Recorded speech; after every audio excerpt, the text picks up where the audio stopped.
Kung wala kang pera, wala kang kwenta. Amen? Isang masakit na katotohanan, isang mahirap na karanasan natin palagi dito sa mundo, na kapag wala kang pera, hindi ka man nakikita. Amen? Kapag wala kang pera, binabaliwala ka. Subukan nyo man po, sabihin nyo sa pamilya nyo, wala kang pera. Di ba? Kaiinisan ka. Di ba? Pagdadabugan ka. Di ba? Unti-unti, lalayo sila sa iyo.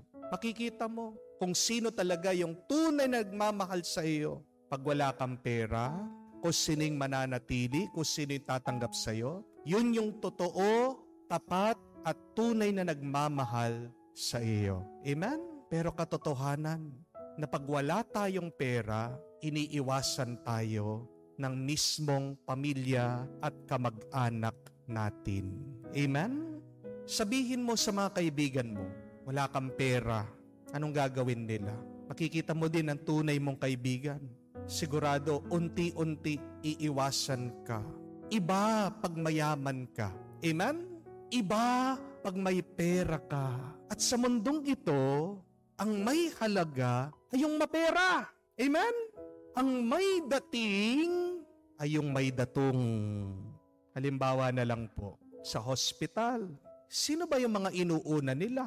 Kung hindi yung mga nakakapagbayad, yung mga may pera. Amen? Sa mga bumibili ng sasakyan, pinagmimerienda pa, binibigyan pa ng pagkain, ina-assist ng mabuti. Pero sa tingin niyo po, pag pumasok ka doon sa nagtitinda na sasakyan, nagutgutin ka, butas-butas yung iyong damit, papansinin ka ba? Baka pa nga itaboy ka eh. Hindi po ba? Ang mga may pera, mabilis ang hustisya. Amen? Pag wala kang pera, kulong ka. Pag wala kang pera, patay ka. Amen? Money talks. Money can control. Money can buy you power, time, opportunity. Iba pag merong kang pera. Amen? Iba ang trato ng mga tao sa iyo pag mayaman ka. Pag alam nila may kaya ka, niyayaya ka palagi sa kainan. Niriregaluhan ka, pinapansin ka, nakakauna ka pa nga sa pila eh. Pinagbibigyan ka, ginagalang ka. Minsan pa nga, palagi ka sinasabihan, maganda ka, gwapo ka, kahit hindi totoo.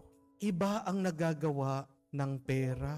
Kaya nga hindi mo masisisi ang mga tao na nakikipag-unahan, nakikipagpatayan para sa pera. Amen? Kasi ganyan ang ating mundo. Tanggapin man natin, hindi.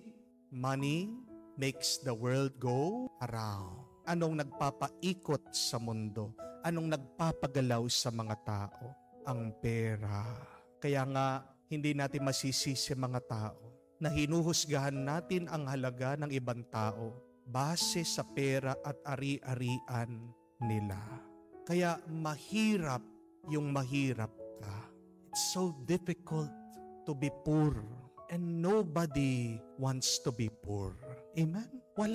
Walang tao ang gustong maging mahirap ang walang pera. Dahil pag wala kang pera at ari-arian, wala kang kwenta, wala kang magagawa, wala kang lakas, wala kang kapangyarihan.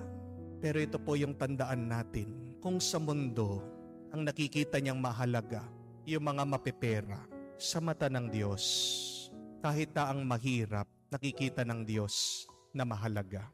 Bakit mahalaga ang mahirap sa Diyos? Hindi dahil sila'y mahirap. Tandaan po natin ito. Mahalaga ang mga mahihirap at naghihirap sa Diyos. Dahil ang mga mahihirap at naghihirap, sila ang unang-unang nananalig sa Diyos. At ang mga nananalig sa Diyos, sila ang nangunguna, silang pinakamarangal sa kalangitan.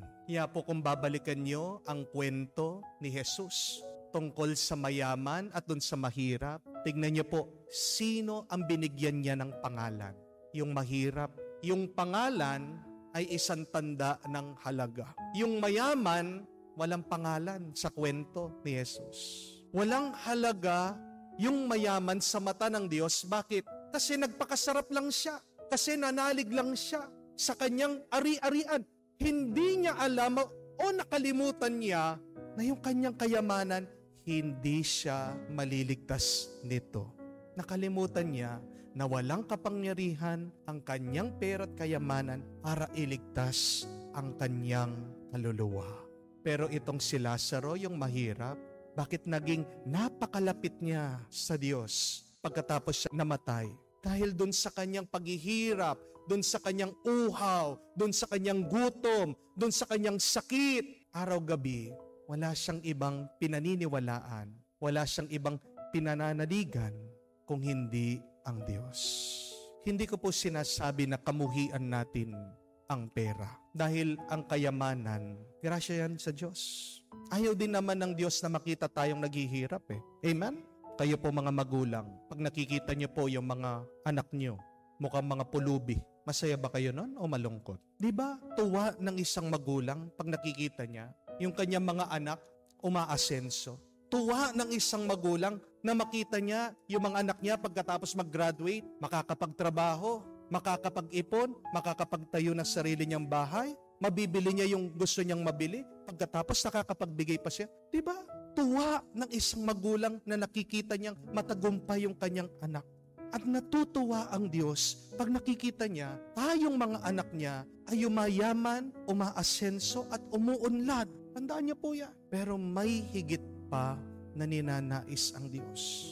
Hindi lang yung tayo'y maging mayaman, pero gusto din ng Diyos na iangat natin ang ating mga kaluluwa sa Kanya. Na ilapit natin ang ating mga sarili sa Kanya. Hinihintay din ng Diyos na maging kamuka at kawangis niya tayo. At sino ba ang Diyos? Siya'y mapagmahal. The Lord wants you to be wealthy in this world. Amen? Gusto ng Diyos na maging mayaman ka. Paano? Simple lang, magsipag ka. Nakasaad yan, nakasulat sa Biblia. Ang mga masisipag, nilalapitan ng grasya ng Diyos. Pero hindi natatapos doon yung ating kwento. Maging mayaman ka din sana sa mata ng Diyos. As you strive to be wealthy in this world, please do your best. Work hard to be the wealthiest in heaven. At paano ba maging mayaman sa mata ng Diyos? Paano ka maging marangal sa kalangitan? Kaawaan mo ang mga mahihirap. Tumulong ka, magbigay ka. Dahil mababasa po natin yan sa Proverbs. Those who are kind to the poor lends to the Lord. Beautiful. Yung mga marunong tumulong, magmalasakit sa mga mahihirap, ay parang nagpapahiram ka ng yaman sa Diyos. And the Lord rewards their action. May biyaya na pinagkakaloob ng Diyos kung maganda ang ating loob sa ating kapwa. Ang buhay natin dito sa mundo, magsumikap ka. Gawin mong maunlad, mayaman, mabunga ang buhay na ito. Pero huwag mong kalimutan, may susunod pang buhay. At yung mga naipon mo dito sa buhay, hindi mo madadala yan sa susunod na buhay. Kaya nga, habang nag-iipon ka ng kayamanan sa mundong ito, umpisahan mo din na mag-ipon ng kayamanan na hindi mananakaw, hindi mawawala, kayamanang nananatili sa langit.